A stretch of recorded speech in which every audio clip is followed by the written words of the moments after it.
Apa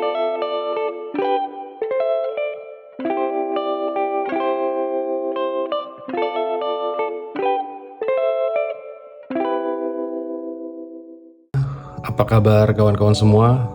Semoga dalam keadaan sehat dan juga dilancarkan rezekinya ya. Oke kawan-kawan, konten kali ini bukan bermaksud untuk menggurui, tapi hanya sekedar ingin sharing berdasarkan pengalaman pribadi. Saya tahu rasanya, dimana kan saat ini banyak banget nih jual varian produk mancing, baik dari reel maupun joran. Reel pun ada banyak sekali variannya, banyak sekali teknologinya. Begitu juga dengan joran. Ada yang panjang 140, 150, 180, 2 meter, 3 meter, dan 4 meter. Wah, banyak banget nih. Saya buat sebenarnya tabel seperti ini sederhana. Bukan berarti kawan-kawan harus membuat sama persis seperti ini. Jadi tabel ini hanya membantu dalam menentukan apa piranti atau perangkat pancingmu yang pertama dibeli nih kawan. Jadi saya buat di sini ada beberapa kolom. Di sini ada list pertimbangannya serta di sini ada list spotnya. Nah, untuk spotnya ini bisa kawan-kawan ganti ya sesuai dengan preferensi kawan masing-masing. Karena saya paham bahwa wilayah dan area kita berbeda-beda. Kemudian untuk pertimbangan juga sama. Namun beberapa saya coba buat untuk mudah dipahami oleh kawan-kawan. Di sini saya menulis pertimbangannya adalah tempat favorit. Kemudian yang kedua adalah jarak atau akses. Yang ketiga adalah teknik memancingnya. Di sini saya tulis casting. Kemudian yang keempat itu adalah target ikannya. Kalau di sini saya memberikan contoh untuk menulis ikan seperti kerapu, tarpon, payus atau ikan-ikan kecil lah sebutannya ya. Nah, untuk spotnya di sini adalah spot-spot yang pada saat ini yang memungkinkan saya untuk memancing nih. Ada pantai, muara, dan kolam kawan-kawan. Kita mulai aja nih ya. Jadi di sini nanti kita akan isi nomor 1 sampai nomor 3 atau 1 sampai nomor seterusnya tergantung dengan spot yang kawan-kawan tulis. Ini juga bisa ditambahkan, mungkin panjang sampai ke kanan juga nggak apa-apa kawan-kawan. Tapi sebaiknya jangan terlalu banyak-banyak ya. Kita akan coba mengisi. Misalnya tempat favorit itu kita akan memberikan nomor 1 untuk yang paling favorit, nomor 2, dan seterusnya. Dalam contoh ini, spot mana yang menjadi favorit saya? Yang pertama ya pasti pantai. Nah, saya tulis di sini nomor 1. Kemudian antara muara dan kolam saya lebih suka yang mana? Saya lebih suka yang muara. Baru yang kolam yang terakhir. Begitu juga untuk yang pertimbangan kedua, yakni jarak dan akses. Ini nanti mempengaruhi nih kawan, mempengaruhi dalam seberapa sering frekuensi kamu mancing.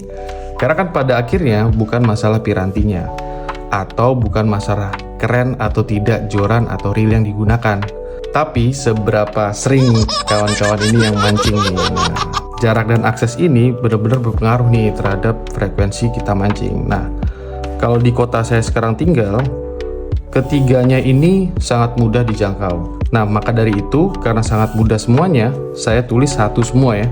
Karena sebenarnya ini sangat mudah semua. Kemudian teknik casting. Nah, teknik di sini ini juga bisa diganti kawan. Kawan-kawan bisa ganti ini jigging, atau mancing dasaran, pasiran, atau ajing, dan seterusnya dan seterusnya. Nah, di sini saya pilih teknik yang benar-benar menjadi favorit saya, yakni casting. Nah, casting ini paling bisa dilakukan di mana sih? Ya, tentu di muara sama pantai bisa juga dong. Akan tetapi saya menaruh di sini pantai nomor 1, nomor 2 muara, nomor 3 kolam. Nah, ini juga berdasarkan kondisi dan letak spotnya kawan-kawan masing-masing. Bisa jadi pantai yang kawan-kawan di tempat itu tidak memungkinkan untuk casting. Bisa jadi mungkin karena batu karangnya terlalu pendek gitu ya, sehingga sering nyangkut, atau muaranya nggak ada gitu, atau bahkan bisanya cuma di kolam. Itu silahkan kawan-kawan, tinggal menyesuaikan. Kemudian untuk ikan, nah target ikan ini bisa ditemukan di mana nih? Kalau di saya misalnya kerapu, tarpun, dan payus, ini masih bisa ditemukan di pantai. Tapi kalau misalnya seperti jenis payus atau tarpun, itu bisanya di muara. Sebenarnya dari pengalaman saya bisa menemukan 2 dari 3 ikan ini itu nomor 1 di muara. Karena untuk tarpun dan payus itu saya biasanya mancing di muara, kawan. Bisa jadi berbeda ya di lokasinya, kawan-kawan ya. Kemudian nomor 2 di pantai, baru nomor 3 di kolam. Kolam ini bisa banyak artinya ya, bisa kolam pemancingan, atau kolam casting, atau kolam ikan monster. Silahkan kawan, ditulis aja sesuai dengan spot yang kawan-kawan inginkan ya. Nah, setelah itu baru deh kita jumlahin nih. Nah, yang terkecil itulah yang akan menjadi preferensi kawan-kawan semua untuk membeli apa sih reel pertama atau perangkat mancing pertama yang cocok dari segi kegiatan mancing yang akan paling sering kawan-kawan lakukan. Kalau di sini saya jumlahkan, ini di pantai itu ada 5 poin. Kemudian di muara itu ada 6 poin. Baru di kolam itu ada 10 poin. Artinya, ada kemungkinan besar saya akan lebih paling sering mancing nomor 1 itu ada di pantai. Nomor 2 baru di muara. Nomor 3 baru di kolam. Seperti itu kawan. Ini hanya contoh ya kawan ya, sekali lagi. Jadi bisa jadi di tempat kawan-kawan atau ketika kawan-kawan membuat ini bisa jadi ternyata muaranya atau ternyata kolamnya, atau mungkin misalnya di sini diisi sungai. Itu silakan kawan. Semua tergantung dari wilayah dan kondisi tempat mancing kawan-kawan semua. Oke? Nah, sudah jelas nih bahwa saya paling sering kemungkinan besar akan mancing di pantai.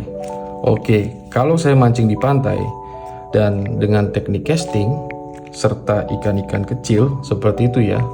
Terus reelnya ukuran apa nih? Sederhana kawan ya. Mungkin kawan-kawan semua di sini udah tahu lah. Yang saya butuhkan cukup reel ukuran dari 500 sampai 1000. Kawan-kawan juga bisa menyesuaikan ya. Jika ternyata misalnya kawan-kawan mencoba seperti ini, tapi ternyata target ikannya monster-monster seperti peacock bass atau mungkin kakap yang size-nya 1 kilo up seperti itu ya, atau bandeng yang size-nya 2 kilo up, ya tentu nanti reelnya kita akan menyesuaikan. Kemudian untuk jorannya joran untuk mancing pantai dengan teknik casting dengan target ikan-ikan kecil, ya tentu kawan-kawan sudah tahu ya, kita cukup butuh joran ultralight ya, dengan size mungkin 2 sampai 6 lip gitu ya, atau 1 sampai 5 lip juga bisa seperti itu, dimana panjangnya membutuhkan ya kurang lebih di atas 180 cm seperti itu kawan. Kurang lebih pilihan perangkat mancing pertama saya kalau misalnya saya dihadapkan di posisi harus membeli piranti atau perangkat mancing yang pertama. Coba saya contohkan ya kawan. Saya ambil dulu reel yang saya gunakan untuk mancing di pantai dengan teknik casting ini. Nah, ini udah ada reelnya. Saya jadi dari ukuran 500, 800 dan di sini 1000. Reel yang ada di sini itu adalah termasuk reel pertama yang saya beli. Untuk ukuran 500, reel pertama yang saya beli itu adalah ini. Mereknya Devil Craft Cetus Attack ya, yang ukuran 500. Ini salah satu reel pertama saya yang saya beli untuk ukuran 500, yakni Devil Craft Cetus Attack kawan. Apalagi kalau buat mancing anjing juga bisa ya. Biasanya kalau di Jawa Timur waktu itu saya mancing ikan lunto ya sebutannya orang sana ya, atau ikan kembung. Oke, yang size 800 yang saya beli pertama itu ada G-Tech, ini yang dual power.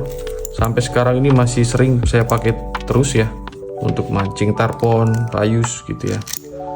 Untuk di lokasi saya berada saat ini ya. Nah, ini dia. Ini reel G-Tech dual power yang ukuran 800 kawan. Untuk yang ukuran 1000 sudah bukan pertanyaan lagi, yakni Shimano Stradic yang size 1000 nih kawan. Nah, Stradic ini adalah reel pertama saya dari Shimano ya, yang saya beli.